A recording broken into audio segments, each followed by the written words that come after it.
Welcome back to our third video. In our first video, you could see how we entered all fact sheets in LeanIX. In the second video, Oliver showed us how we can report all these fact sheets.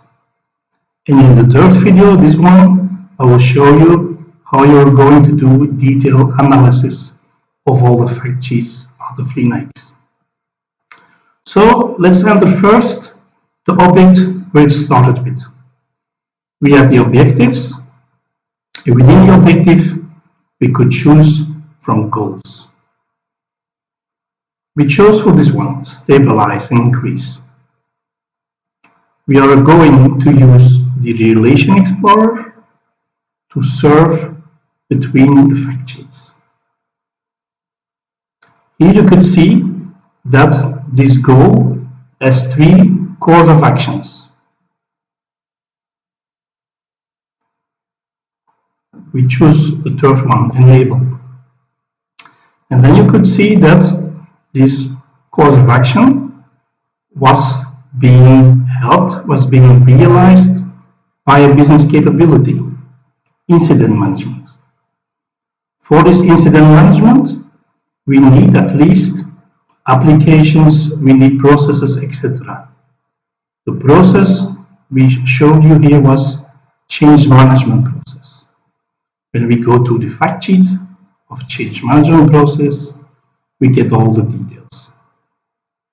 But this is an enterprise architect management tool, so we do not have more details in this tool.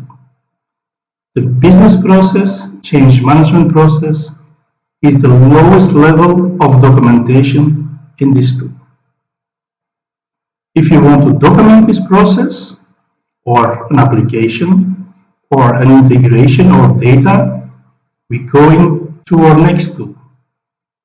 This is the SPARX Enterprise Architect. The advantage of this tool is that we import all the fact sheets of LeanIX. It happens every night, automatic, and all the details you already entered in LeanIX are being reused in SPARX, so you only have to enter them one time. So the inventory of LeanIX is copied into the inventory of SPARX. When we click on the inventory, it's a small view, but you can see that all the elements, all the fact sheets of LeanIX are being copied in a specific directory, in a specific language. Example processes are being copied into BPMN. Applications are being copied into the application layer of Argumate. And data is copied into the class diagrams of UML. Now take a look at the process we have in LeanIX. So we have here the inventory of SPARX. And here we have the business processes into this inventory. As you can see, we have three sorts of processes: end-to-end processes, automated processes, and business processes. Within business processes, we have different types: management, syncing, and others. When we open the management processes, we discover here our process, which we originally made in LeanIX, the business process change management process. There are a lot of possibilities to search for this process. We can do it manually here, or we also can ask, because every object is only used one time, we can ask, where do you occur? Find in all diagrams, and then we get a list where this business process object is being used. It's example using the process map. Let's take a look at the process map. The process map is an entry where you can directly enter your processes via the process map. There are also other possibilities. You can say, well, I go via the home page. In the homepage, you can see that we have a part Enterprise Architecture. And then we have here the different layers of the Enterprise Architecture. When we go to the Business Architecture, you can see that we have here business domains, but also the process map again.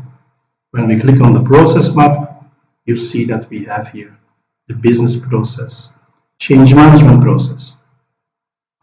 Another possibility is go via the projects environment.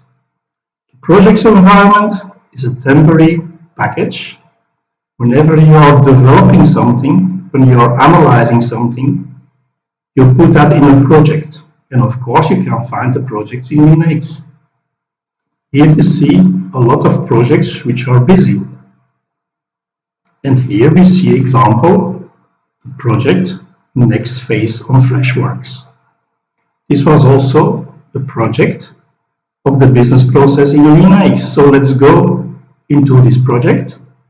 And then you can see that Marie, who is process owner and here also the project owner, has defined here the business process change management process.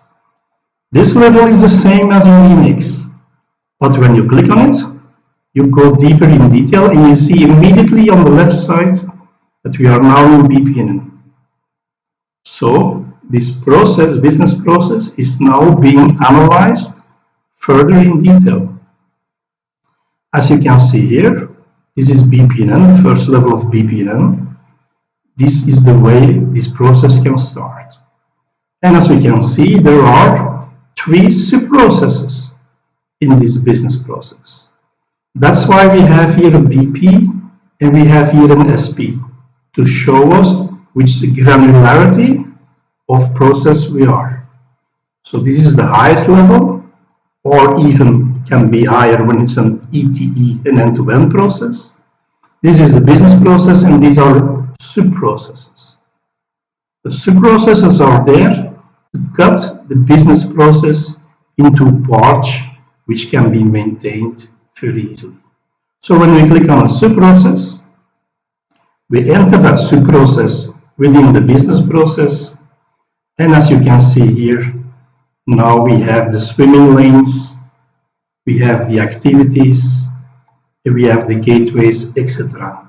This is the detail of the business process. It's not documented in LeanIX, it's documented in SPARX Enterprise Architect. Here you have the possibilities to go into the extended solution description and to detail everything what you want.